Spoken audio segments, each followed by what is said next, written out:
வணக்கம் நண்பர்களே.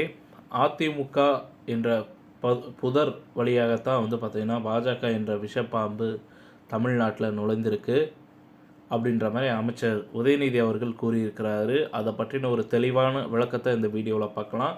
அதற்கு முன்னாடி நம்ம சேனலை சப்ஸ்கிரைப் பண்ணி பெல் ஐக்கானை கிளிக் பண்ணி வச்சுக்கோங்க. வாங்க வீடியோக்குள்ளே போகலாம்.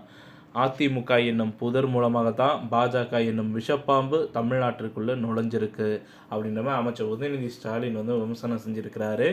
திருச்சி கலைஞர் அறிவாலயத்தில் திமுக இளைஞரணி செயல் வீரர்கள் கூட்டம் நடைபெற்றது. இதில் அமைச்சர் உதயநிதி ஸ்டாலின் கலந்து கொண்டு அவர் உரையாற்றினார். அப்போ பேசிய அவர், சமீபத்தில் அதிமுகவினர் மதுரையில் கேலி கூத்தான மாநாட்டை நடத்தியிருக்கிறாங்க.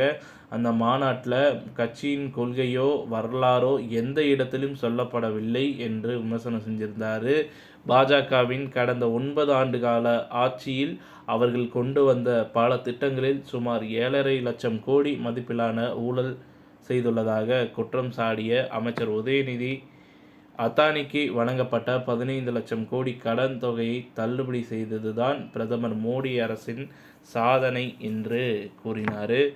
மேலும் பார்த்திங்கன்னா, அதிமுக என்னும் புதர் மூலமாகத்தான் பாஜக என்னும் விஷப்பாம்பு தமிழ்நாட்டில் நுழைந்திருக்கிறதாகவும் விமர்சனம் செஞ்சிருக்கிறாரு உதயநிதி அவர்கள். விஷப்பாம்பு என்னும் பாஜகவை அழிக்க வேண்டும் என்றால் முதலில் புதர் என்னும் அதிமுகவை ஒழிக்க வேண்டும் என்று கடுமையாக விமர்சனம் செஞ்சிருக்கிறாரு. ஸோ இத்துடன் இந்த செய்தி தகவல் முடிவடைகிறது. இந்த தகவல் உங்களுக்கு பிடிச்சிருந்தா நம்ம வீடியோவை லைக் பண்ணுங்கள், ஷேர் பண்ணுங்கள். மறக்காமல் நம்ம சேனலை சப்ஸ்கிரைப் பண்ணி பெல் ஐக்கானை கிளிக் பண்ணி வச்சுக்கோங்க. நன்றி, வணக்கம்.